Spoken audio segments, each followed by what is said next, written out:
Screen presenting hacker. कहानी की शुरुआत में यूक्रेन के एक परिवार को दिखाया जाता है जो कनाडा शिफ्ट हो गया है। इनकी माली हालत अच्छी नहीं होती, ना ही इनके पास जॉब होती है, इसीलिए इन्हें शहर से बाहर रहना पड़ता है। इनका एक बेटा होता है जिसका नाम एलेक्स है। एलेक्स बताता है कि कनाडा में उसका कोई भी दोस्त नहीं है, इसीलिए ज्यादातर वक्त वो अपनी मॉम के कंप्यूटर के साथ बिताता है, जहां पर वो गेम्स खेलता है, अनजान लोगों से इंटरनेट पर बातें करता है और नई नई साइट्स को विजिट करता है। एलेक्स बताता है कि वो स्टीव जॉब्स और बिल गेट्स की तरह बनना चाहता है, जिन्होंने दुनिया बदल दी।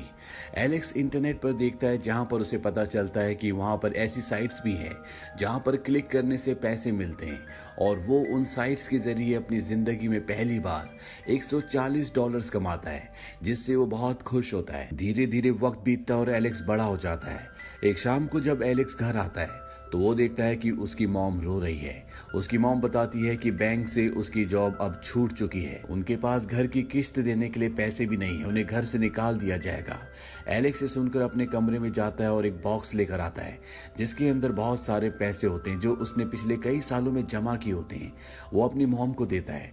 उसकी मॉम कहती है कि तुमने चोरी की। एलेक्स कहता है कि नहीं, मैंने कोई गलत काम नहीं किया, ये पैसे मैंने अपने कॉलेज की फीस के लिए जमा किए थे, पर आप चिंता मत करो, मैं कुछ ना कुछ अरेंज कर लूंगा।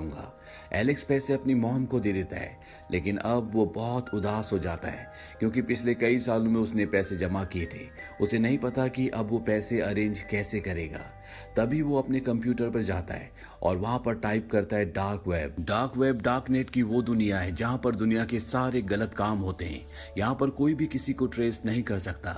एलेक्स अपना अकाउंट यहाँ पर बनाता है, पर जब वो ग्रुप को ज्वाइन करने की परमिशन मांगता है तो उससे कहा जाता है कि पहले अपना कुछ काम दिखाओ। एलेक्स के स्कूल में एक बहुत ही एरोगेंट लड़का होता है। वो किसी तरह से उसका क्रेडिट कार्ड हासिल कर लेता है और डार्क वेब के एक मेंबर के साथ शेयर कर देता है, जिससे उसका रैंक स्टेटस थोड़ा सा ऊपर आ जाता है। उसे एक सोल्जर का रैंक मिलता है, यानी कि वो डार्क वेब पर अब कुछ चीजें एक्सेस कर सकता है। इसके बाद वो उसी हैकर से पूछता है कि मैं पैसे कमाना चाहता हूँ। वो हैकर एलेक्स को 2 लैपटॉप भेजता है और कहता है कि इन्हें बेच देना, जो भी इसका प्रॉफिट होगा हम शेयर कर लेंगे। एलेक्स उन दोनों लैपटॉप्स को बेच देता है और पैसे दोनों बांट लेते हैं। इसके बाद वो हैकर एलेक्स को कई अलग अलग महंगी महंगी चीजें भेजता है, जिन्हें एलेक्स बेच देता है। दरअसल डार्क वेब पर वो दूसरों के क्रेडिट कार्ड से चीजें खरीदता है, जिन्हें एलेक्स बेचता है। लेकिन एलेक्स जिस शहर में रहता है बहुत छोटा शहर है, इतनी महंगी चीजों के खरीदार यहाँ पर नहीं मिलते। इसीलिए एलेक्स अपने मॉम डैड को कहता है कि वो अपनी पढ़ाई पूरी करने के लिए टोरंटो जा रहा है, और वो टोरंटो शिफ्ट हो जाता है, जहाँ उसकी मुलाकात साई नाम के एक लड़के से होती है।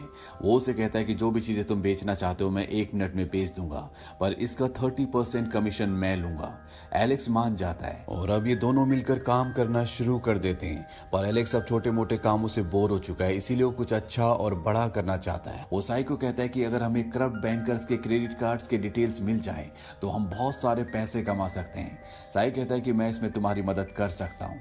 यहाँ शहर में उसके जितने भी दोस्त सैलून में और अलग अलग डिपार्टमेंट्स में काम करते हैं, वो उन सब से ऐसे लोगों के कार्ड्स की डिटेल्स ले लेते हैं जो गलत तरीके से पैसा कमाते हैं, जिससे एलेक्स और साई बहुत सारे पैसे कमा लेते हैं। एक दिन इन दोनों को पुलिस पकड़ लेती है, लेकिन ये उन पुलिस वालों को 10 महंगी महंगी घड़ियां देते हैं, जिस वजह से इन्हें छोड़ दिया जाता है। और अब एलेक्स उस बैंक से भी बदला लेना चाहता है जिस बैंक में उसकी मॉम जॉब करती थी, जहां से उसकी मॉम को निकाल दिया गया था। वहां पर वो कस्टमर बनकर जाता है और जानबूझकर नीचे कुछ गिरा देता है, और उन चीजों को उठाने के बहाने वो सीपीयू में पेन ड्राइव लगा देता है ताकि वो सीपीयू का सारा डेटा अपने पेन ड्राइव में ट्रांसफर कर ले। लेकिन बैंक का मैनेजर उसे देख लेता है। वो एलेक्स को कहता है कि पेन ड्राइव तुम्हें कहां से मिला। वो उसे अपने कमरे में बुलाता है और उससे कहता है कि तुम्हें सब कुछ कन्फेस करना होगा। शुरू में एलेक्स कुछ भी नहीं बताता, पर जब वो कहता है कि मैं पुलिस को फोन कर रहा हूं तो एलेक्स उसे सब कुछ बताने के लिए तैयार हो जाता है। एलेक्स कहता है कि मैं बैंक में चोरी करने की कोशिश नहीं कर रहा था, ये सिर्फ एक प्रैंक था। मैंने एक सॉफ्टवेयर बनाया है जिससे मैं किसी भी सिस्टम में वायरस डाल सकता हूं। तुम्हारे बैंक का सॉफ्टवेयर बहुत पुराना है, अगर तुम चाहो तो मैं इसे अपग्रेड कर सकता हूं। इसे मैं बुलेट प्रूफ बना सकता हूं ताकि कोई भी कभी भी तुम्हारे सिस्टम को हैक ना कर सके, और ये मैं फ्री ऑफ कॉस्ट करूंगा। इससे तुम्हारे सीनियर्स भी तुमसे खुश हो जाएंगे। बैंक का मैनेजर उसकी बात मान लेता है और वो इन दोनों को बैंक से जाने देता है। और उसी रात को एलेक्स को डार्क वेब पर बहुत सारी नोटिफिकेशन आना शुरू हो जाते हैं। दरअसल किसी ने बात डार्क वेब पर लीक कर दी होती है कि एलेक्स ने बैंक के सिस्टम को हैक करने की कोशिश की, जिससे वो डार्क वेब की दुनिया में बहुत ज्यादा फेमस हो जाता है। इन्हीं नोटिफिकेशंस में एक नोटिफिकेशन जेड की भी होती है। जेड डार्क वेब की दुनिया का सबसे बड़ा हैकर है। आए दिन उसकी खबरें न्यूज में आती रहती हैं। एलेक्स जब उसका नोटिफिकेशन देखता है तो बहुत खुश हो जाता है। अगली सुबह जब ये उठते हैं तो ये देखते हैं कि इन्हें एक और लड़की का मैसेज आया होता है और ये भी डार्क वेब की दुनिया से होता है। इस लड़की का नाम कीरा होता है। एलेक्स कीरा से मिलने के लिए जाता है और उससे अपने साथ काम करने के लिए पूछता है। कीरा मान जाती है और अब ये तीनों की तीनों एक साथ काम करते हैं। कीरा के पास एक ऐसी भी मशीन होती है जिससे वो नकली यानी कि डुप्लीकेट क्रेडिट कार्ड्स बना सकती है। वो कई सारे क्रेडिट कार्ड्स बना लेती है जिससे बहुत सारे पैसे कमा लेते हैं और अब इनके पास पैसे बिटकॉइंस में होते हैं। ये एक ऐसी करेंसी है जिसके बारे में कोई भी रिकॉर्ड नहीं होता, यानी कि सरकार चाहकर भी इनकी बैंक डिटेल्स, इनके पैसों के बारे में पता नहीं लगा सकती। और इसी तरह से काम करते करते बहुत महंगी महंगी चीजें बेचना शुरू करते हैं। यहाँ पर जितने भी क्लाइंट्स होते हैं सब के सब कीरा के होते हैं। और जब भी कीरा से क्लाइंट्स के बारे में पूछते हैं तो कीरा बताती है कि उसके एक अंकल हैं, वही ये सब कुछ अरेंज करते हैं। ये अपने हैकिंग के काम में इतना आगे बढ़ जाते हैं कि इनके पास फरारी भी आ जाती है। कीरा ही उस फरारी की डील करती है और अब साई को उस पर शक होना शुरू हो जाता है। वो कहता है कि जब ये सब कुछ खुद अपने अंकल के साथ मिलकर कर सकती है तो इसे हमारी जरूरत क्यों है। लेकिन उसकी बात पर एलेक्स ज्यादा ध्यान नहीं देता। इसके बाद ये एक और बहुत बड़ी डील करते हैं जो कि कीरा ही कर रही होती है। साई उसके पास जाता और क्लाइंट्स की डिटेल्स पूछता है। इन तीनों के बीच में आर्ग्यूमेंट्स होना शुरू हो जाते हैं। इन्हीं आर्ग्यूमेंट्स के दौरान साई उस क्लाइंट को हाथ लगा देता है और वो सब के सब गन निकाल देते हैं। ये सब गैंगस्टर्स होते हैं और बात इनके बीच में इतनी खराब हो जाती है कि वो गैंगस्टर्स कहते हैं कि आज के बाद तुमने यहाँ पर किसी को भी सामान बेचा तो मैं तुम्हें जिंदा नहीं छोड़ूंगा। इसके बाद ये तीनों की तीनों हांगकांग शिफ्ट हो जाते हैं। जैसा कि कीरा ने इन्हें सजेस्ट किया था, हमेशा से कीरा हांगकांग आना चाहती थी। हांगकांग आने के बाद ये दोबारा नकली क्रेडिट कार्ड से, जो खुद इन्होंने अपनी मशीन से बनाए, जिनमें असली कार्ड्स के नंबर होते हैं, उनसे शॉपिंग करना शुरू कर देते हैं। कई बार इन्हें पकड़े जाने के डर से भागना भी पड़ता है। एक रात को ये तीनों के तीनों नाइट क्लब में जाते हैं जहां पर साई की एक लड़के से लड़की की वजह से लड़ाई हो जाती है, जिस वजह से साई और एलेक्स को पुलिस पकड़ लेती है। लेकिन कीरा अपने अंकल की मदद से अगली सुबह इन दोनों को छुड़ा लेती है। और जब कीरा और एलेक्स होटल में बैठे होते हैं तभी वहां पर साई आता है। वो एक रात पहले की हरकत के लिए माफी मांगता है। साथ ही उसने यहाँ पर बहुत सारी शॉपिंग की होती है, उसके पास कैश भी होता है। दरअसल उसने खास क्रेडिट कार्ड को यूज किया था जो इन्हें उस वक्त मिला था जब ये टोरंटो में थे, जब कीरा इनके साथ काम नहीं करती थी। इस कार्ड की कोई भी लिमिट नहीं होती, लेकिन इससे ये एक ही बार कैश निकाल सकते थे। दूसरी बार इन्हें ऐसा करने से ट्रेस कर लिया जाता। और जब ये बात एलेक्स को पता चलती है कि साई ने उसी कार्ड को यूज किया है तो वो उस पर बहुत गुस्सा करता है। इन दोनों के बीच में आर्ग्यूमेंट्स होना शुरू हो जाते हैं। एलेक्स साई को कहता है कि तुम टोरंटो वापस चले जाओ।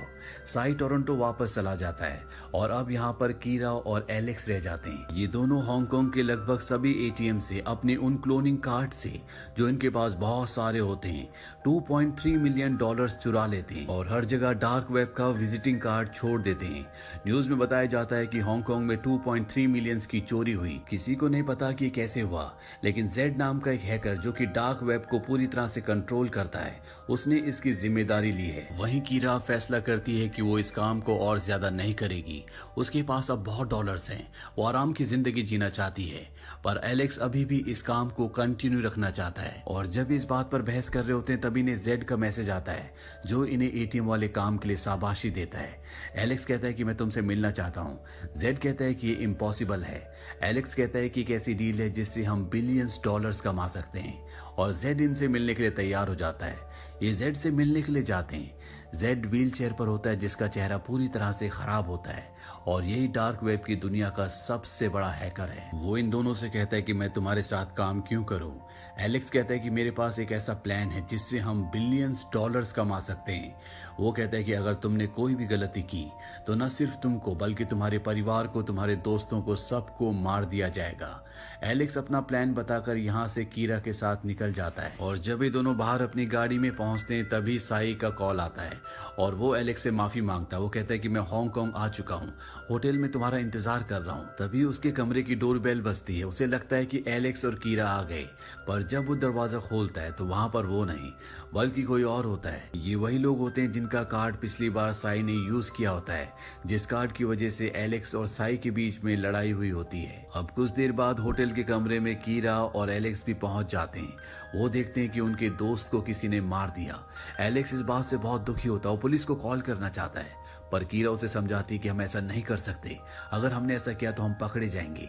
इसीलिए इन दोनों को होटल छोड़कर वहां से जाना पड़ता है। अगले दिन सेट कहने कॉल आता है और वो कहता है कि मैं इस काम को पूरा करना चाहता हूँ और अब ये अपनी प्लानिंग को अंजाम देना शुरू करते हैं। एलेक्स और कीरा एक रूम में जाते हैं जहाँ पर पहले से लोग कंप्यूटर पर बैठे होते हैं।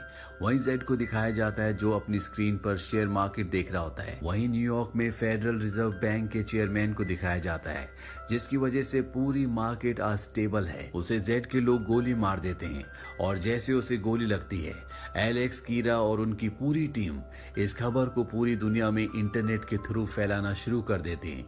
न्यूज चैनल पर भी यही न्यूज चलना शुरू हो जाती है, जिस वजह से बड़े बड़े देश के बड़े बड़े उद्योगपति अपने शेयर्स कम दामों में बेचना शुरू कर देते हैं और इस तरह से मार्केट क्रैश हो जाता है और ये सारे के सारे शेयर जेड खरीद लेता है। यानी कि उन्होंने कम दामों में महंगे शेयर्स को खरीद लिया, जिस वजह से जेड को बिलियन डॉलर्स का फायदा होता है। वो एलेक्स का शेयर उसके अकाउंट में ट्रांसफर कर देता है। इसके बाद एलेक्स, कीरा और उसके सभी साथी उस जगह से निकल जाते हैं। वहीं दूसरी तरफ इडाहो में दिखाया जाता है जहां पर फेडरल रिजर्व का चेयरमैन अपने दोस्तों के साथ शिकार कर रहा होता है। तभी उसे फोन पर बताया जाता है कि तुम्हारी मौत की न्यूज पूरी दुनिया में चल रही है। उसे कुछ समझ नहीं आता और तभी हमें उस आदमी को दिखाया जाता है जिसे गोली मारी गई थी। उसे चेयरमैन ऑफ फेडरल रिजर्व का बहरूपिया बनाया गया था। दरअसल ये पूरा का पूरा एलेक्स का प्लान था ताकि उसकी मौत से मार्केट क्रैश हो जाए और ये करोड़ों अरबों डॉलर्स कमा लें, और ऐसे इन्होंने किया होता है। अब एलेक्स और कीरा जब अपनी गाड़ी में बैठते हैं तभी वहां पर दो आदमी आते हैं जो इन दोनों को बेहोश कर देते हैं, और जब एलेक्स की आंखें खुलती है तो उसका मुंह पूरी तरह से ढका हुआ होता है। वो कीरा के बारे में पूछता है लेकिन उसे कोई जवाब नहीं मिलता। वहां पर जो आदमी बैठा होता है उसे कॉल आता है, उसे कहा जाता है कि इसे छोड़ दो। वो एलेक्स को बेहोशी का इंजेक्शन लगाकर वहां से निकल जाता है। एलेक्स को जब होश आता है तो देखता है कि उसका लैपटॉप टूटा हुआ है, उसके पर्स से सब कुछ गायब है। वो किसी तरह से शहर वापस आ जाता है। वो कीरा को कॉल भी करता है लेकिन उसका नंबर ऑफ होता है। वो कई दिनों तक कीरा को ढूंढता रहता है और एक दिन वो साइबर कैफे जाता है जहां पर वो डार्क वेब की वेबसाइट को खोलने की कोशिश करता है और वो वेबसाइट सीज कर दी गई होती है। इसके बाद वो इंटरनेट पर न्यूज देखता है जिसमें बताया जा रहा होता है कि जेड को, जो कि दुनिया का सबसे बड़ा हैकर है, उसे गिरफ्तार कर लिया गया। उसके ऊपर कई आरोप है। साथ ही उसकी साथी कीरा जो भागने की कोशिश कर रही थी, उसकी गोली लगकर मृत्यु हो गई। एलेक्स ने यहाँ पे डार्क वेब को खोलने की कोशिश की होती है, इसीलिए यहाँ पर पुलिस आ जाती है और उसे अरेस्ट कर लिया जाता है। उसे थाईलैंड की जेल में ले जाया जाता है जहां पर एलेक्स अगले 2 सालों तक रहता है। इन 2 सालों में उसे अपनी गलती का एहसास होता है। अब वो अपने घर जाना चाहता है, अपने पेरेंट्स से मिलना चाहता है। उसे कीरा की मौत का भी बहुत दुख होता है। उसे जेल से 2 साल बाद रिहा कर दिया जाता है और जब वो बाहर निकलता है तो सामने गाड़ी में एक लड़की होती है और ये और कोई नहीं बल्कि कीरा होती है। कीरा को जिंदा देखकर वो हैरान हो जाता है। कीरा यहाँ पर उसे सब कुछ बताती है। वो कहती है कि जिस अंकल के बारे में मैं तुम्हें बार बार कहती थी, वो और कोई नहीं बल्कि वही बैंक का मैनेजर था जिसने एक बार तुम्हें पेन ड्राइव के साथ पकड़ लिया था। दरअसल पहले मैं जेल में थी। वो मैनेजर एक दिन जेल में मुझसे मिलने के लिए आया। उसने FBI के साथ जेड को पकड़ने का एक प्लान बनाया था। उस प्लान में उसने मुझे भी शामिल कर लिया। बदले में मेरे सारे क्राइम रिकॉर्ड्स को पूरी तरह से हटाने का वादा किया, इसीलिए मैं उस प्लान में शामिल हो गई। उसने मुझे तुम्हारी फाइल भी दी। उसने कहा कि इस लड़के को अपने साथ शामिल कर लेना। इसके बाद मैं तुमसे मिली जहां मैंने तुम्हें हांगकांग जाने के लिए कहा, पर तुम नहीं जाना चाहते थे। इसीलिए वो लोग जिन्होंने हम पर गन तानी थी वो भी इस प्लान का हिस्सा था ताकि तुम हांगकांग चलने के लिए तैयार हो जाओ जहां पर जेड रहता था, ताकि हम उसे पकड़ लें। और आगे की सारी बात तो तुम जानते ही हो। एलेक्स कहता है कि तुमने मुझसे झूठ कहा। कीरा कहती कि मैंने तुम्हें कभी झूठ नहीं कहा। मैं कई बार तुम्हें सब कुछ बताने की सोच भी रही थी लेकिन मैं बता नहीं पाई। इसके बाद वो उसे उसका असली पासपोर्ट देती है और कहती क्या तुम मेरे साथ घर चलना चाहोगे। और ये दोनों गाड़ी में बैठकर एक ईमानदारी की अच्छी जिंदगी जीने के लिए निकल पड़ते हैं। तो ये थी कहानी फिल्म हैकर की, जो कि सच्चे इवेंट से इंस्पायर्ड थी। ये मूवी ईयर 2016 में रिलीज हुई थी। IMDb पर इसकी रेटिंग है 6.2। उम्मीद करते हैं कि ये कहानी आपको